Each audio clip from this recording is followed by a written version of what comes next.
October 2వ తారీఖు నాడు గాంధీ జయంతిని జరుపుకోబోతున్నాం.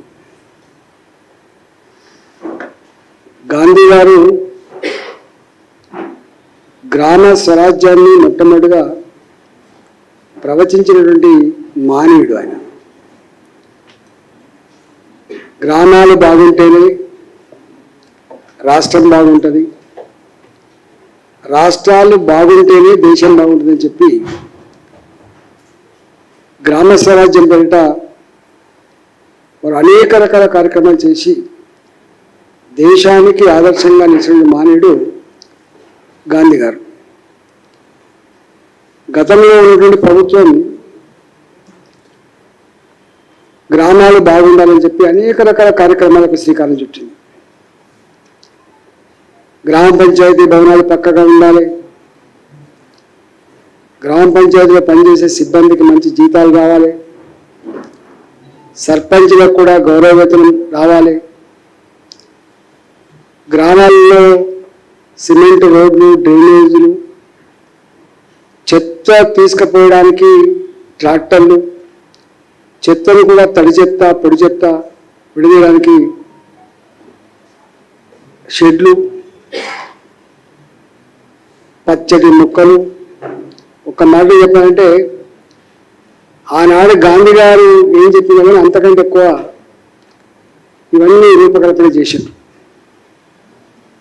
రూపకల్పన చేసి సర్పంచులను, ఉప సర్పంచు, గ్రామ పాలక మండలిని ప్రభుత్వ ఉద్యోగుల కంటే ఎక్కువ పనిచేయించింది.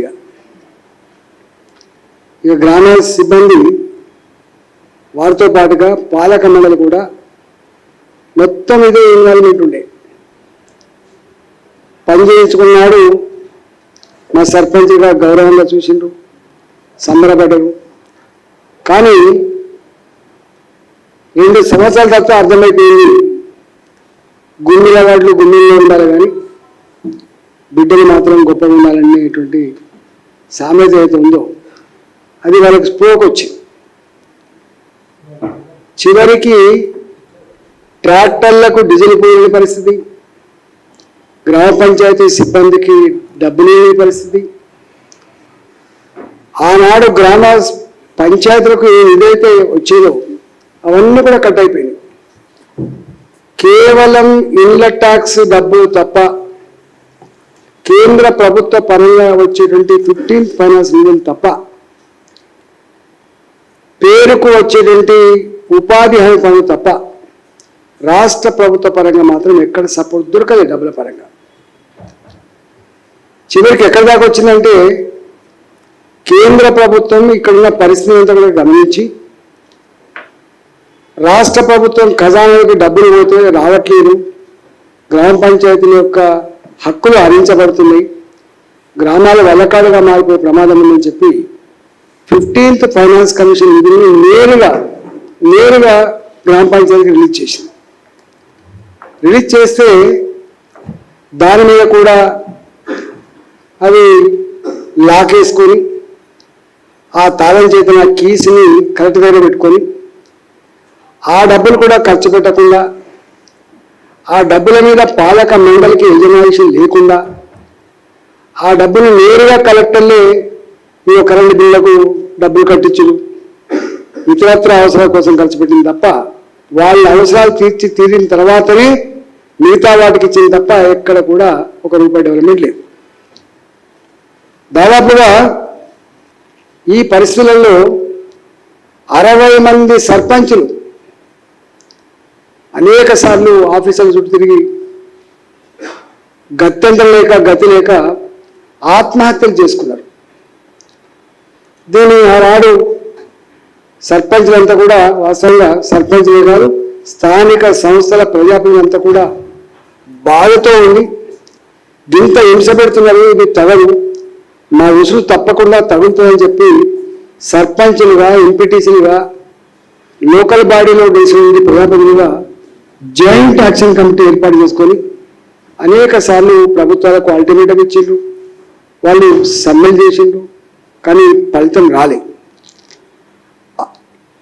దీన్ని ఆసరా చేసుకున్నటువంటి రేవంత్ రెడ్డి గారు అన్నాడు కాంగ్రెస్ పార్టీ నాయకుడిగా ఆయన మాట్లాడిన మాటలు ఆయన పాటలు విన్నాను. సర్పంచులు రాష్ట్ర ప్రభుత్వం ఒత్తిడి మేరకు ప్రకృతి వనాలు కావచ్చు, శ్మశాన వాటికలు కావచ్చు, రైతు వేదికలు కావచ్చు, గ్రామాలలో సీసీ రోడ్లు కావచ్చు, డ్రైనేజ్ వ్యవస్థ కావచ్చు, పారిశుద్ధ్య కార్మికుల జీతాలు కావచ్చు, హరితహారం పేరు మీద నాటిన చెట్లకు నీళ్లు పోసే విషయంలో కావచ్చు, ఉపాధి హామీ ద్వారా ఉపాధి హామీ పథకంలో భాగంగా మంజూరు చేసిన నిధులను వినియోగించడంలో కావచ్చు, ఖాతాలలో పడ్డ నిధులను సక్రమంగా వినియోగించే విషయంలో కావచ్చు, వివిధ మార్గాల ద్వారా వచ్చే నిధుల కేటాయింపులతో జరిగే అభివృద్ధిని ప్రభుత్వం మీద ఉండే నమ్మకంతో వాళ్ళు ఆస్తులు అమ్మి ఖర్చు పెట్టిండ్రు, అప్పులు చేసి మిత్తికి తెచ్చి ఖర్చు పెట్టిండ్రు. ఇవాళ 2 ఏళ్ళు 3 ఏళ్ళైనా ఆ నిధులు రాకపోవడం వల్ల సిరిసిల్ల నియోజకవర్గంలో ఆనంద్ రెడ్డి అనే సర్పంచ్ ఆత్మహత్య చేసుకున్నాడు. ఒక్క ఆనంద్ రెడ్డి కాదు, ఇవాళ ఈ తెలంగాణ రాష్ట్రంలో గ్రామాలలో ప్రతి పౌరుడుగా గౌరవింపబడే సర్పంచులు 60 మంది ఆత్మహత్యలు చేసుకున్నారు. శాంతమ్మ అనే సర్పంచ్ ఆత్మహత్య ప్రయత్నం చేసింది, తాలిబొట్టు అమ్ముకున్నది. మనకు ఈ నల్గొండ జిల్లాలో అదే విధంగా మున్గోడు సర్పంచ్ బస్టాండ్ లో పోతే పిచ్చమెత్తుకొని భిక్షాటన చేసి ఇట్లయినా కేసీఆర్ కు సిగ్గొస్తుందేమో, కనీసం ఆ నిధులు విడుదల చేస్తాడేమో అని సర్పంచులు ప్రయత్నం చేసింది. ఇవాళ సర్పంచులు చెయ్యని ప్రయత్నం లేదు. ఆత్మహత్యలు చేసుకొని కొందరు, ఆలి మీద ఉన్న తాలిబొట్టు అమ్ముకున్న వాళ్ళు కొందరు, బస్టాండ్ లో పడితే బజార్లో పడితే పిచ్చమెత్తుకున్న వాళ్ళు ఇంకొందరు. నేను ఇవాళ అడుగుతున్నా, చంద్రశేఖరరావు గారు కొట్లాడి తెచ్చుకున్న తెలంగాణలో సర్పంచుల ఆత్మ గౌరవాన్ని దెబ్బతీసి ఆత్మహత్యలకు ఉసిగొల్పింది రాష్ట్ర ప్రభుత్వం కాదా, చంద్రశేఖరరావు గారు కాదా అని చెప్పి నేను ప్రశ్నిస్తున్న సూటిగా. ఇవాళ ఈ విధంగా సర్పంచులకు రావాల్సిన నిధులు 35,000 కోట్ల రూపాయలు రాష్ట్ర ప్రభుత్వం దారి మళ్లించింది.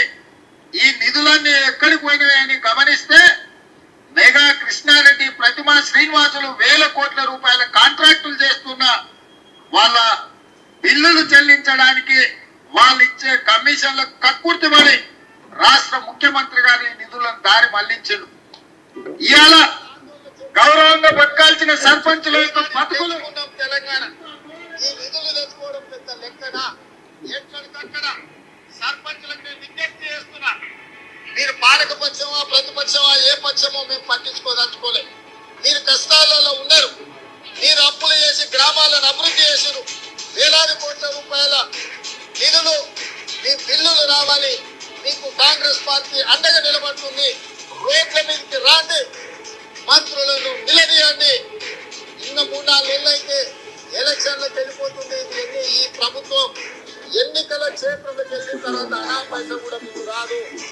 ఇవాళ మీరు అప్పులు కట్టడానికి, ఇవాళ తాలి పుస్తకాలు అమ్మడానికి ఉండొచ్చు, రేపు మిత్తి కట్టడానికి కూడా మీ దగ్గర ఉండవు. బిచ్చం ఎత్తుకున్నా ఇచ్చేవాడు దొరకడు. అందుకే ఇవాళ మంత్రులను చొక్కా బట్టి నిలదీయండి, ఎక్కడికక్కడ మంత్రులను అడ్డుకోండి అని చెప్పి సర్పంచులకి విజ్ఞప్తి. ఇప్పుడు ఒక సర్పంచ్ హాస్పిటల్ ట్రీట్మెంట్ నడుస్తున్న వాళ్ళకి దీన పరిస్థితి మంచిగా ఉందా లేదా అని అంటలేదు సార్. 7 రోజుల సరి వాహనాల తిండి లేక టికానా లేక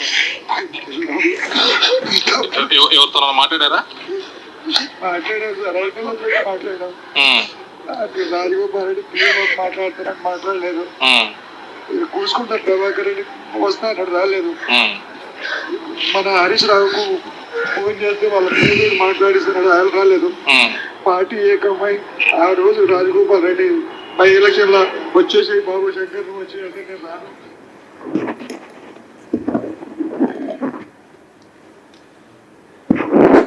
ఇట్లా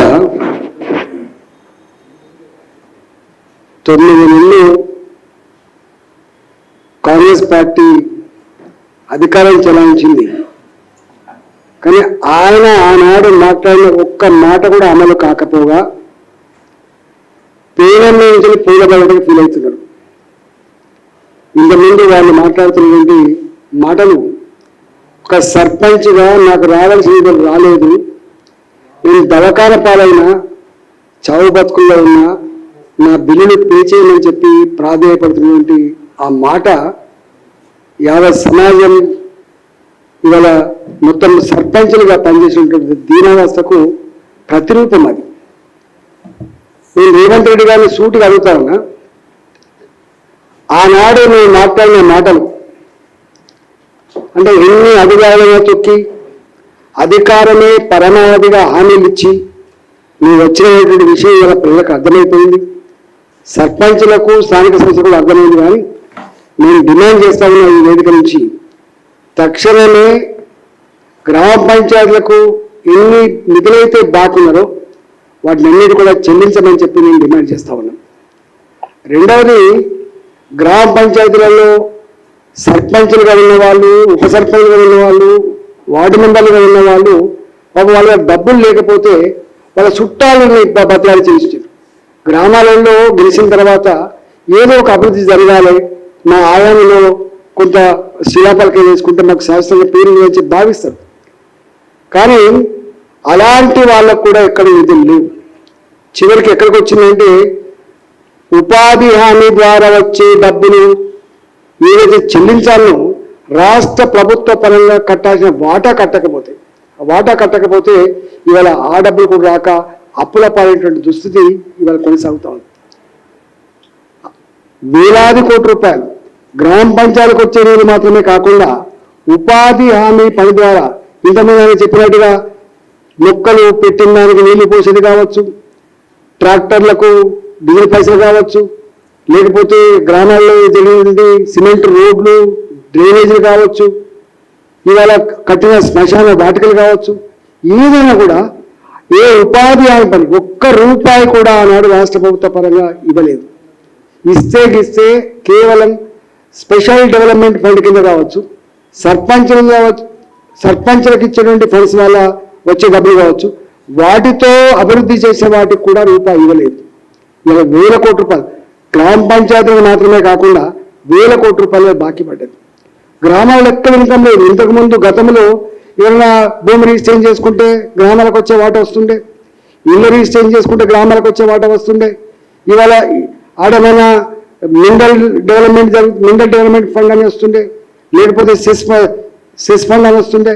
ఏది ఒక్క కేసీఆర్ గారు ఒక సింగిల్ పైసా కూడా లేకుండా కేవలం 15th ఫైనాన్స్ కమిషన్ నిధులకి మేము వాళ్ళు ఎంత ఇస్తారో అంత మేము జమ చేయిస్తామని చెప్పి మాట ఇచ్చిండు. ఒక సింగిల్ పైసా కూడా రిలీజ్ కాలేదు. అదొక 390 కోట్ల రూపాయలు అలా నిధులు అట్లే పెండింగ్ ఉన్నాయి.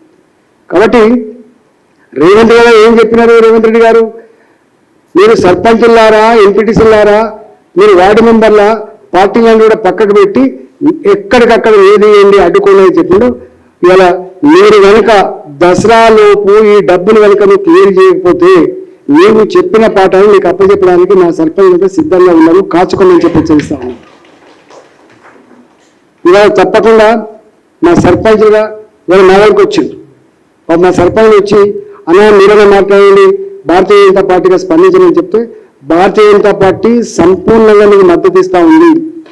నెంబర్ 2, రేపు మీరు చేపట్టబోయేటువంటి ఆందోళనలో క్రియాశీలకంగా భారతీయ జనతా పార్టీ తప్పకుండా పాల్గొంటుందని చెప్పి మీకు మాట ఇస్తా ఉన్నా.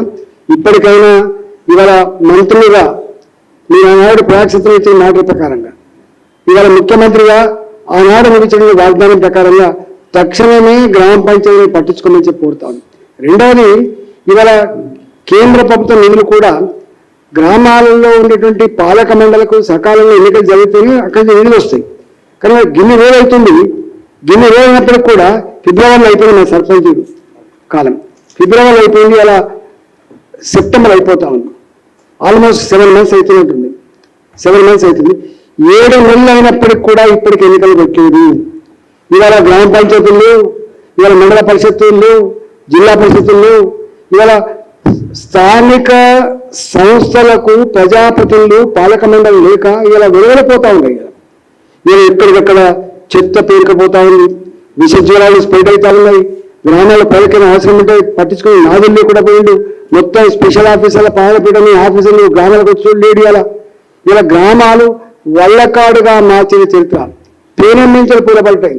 ఆనాడు కేసీఆర్ గారు హయాంలో అది జరిగితే ఈయన హయాంలో కొండ నాయక మంత్రితో ఉన్నట్టుగా మొత్తం పాలక మండలి పోయి ఇలా వల్లకాడిగా మారిపోయాయి. కాబట్టి ఇవాళ వెంటనే తక్షణమే పాలక మండలిని నేనైతే స్థానిక సంస్థల్లో 42% రిజర్వేషన్ ప్రగల్భాలు పలికినవో నీ పార్టీ కొత్తది కాదు, నీ కొత్తగా అధికారం కాదు, అన్ని రకాల లీగల్ ఆస్పెక్ట్స్ అన్ని కూడా స్టడీ చేసిన తర్వాత నేను ప్రయాక్షేత్రంలో మాట ఇచ్చింది. కాబట్టి మీరు ఇవాళ ఓబీసీలకు బీసీలకు 42% మీరు స్థానిక సంస్థ రిజర్వేషన్ చెప్తావో అవన్నిటికీ వెంటనే లెక్కలు తేల్చు, వెంటనే నివేదిక ప్రకటించి స్థానిక సంస్థలకు మీరు ఎన్నికలు నిర్వహించాలని కూడా భారతీయ జనతా పార్టీగా మేము డిమాండ్ చేస్తా ఉన్నాం.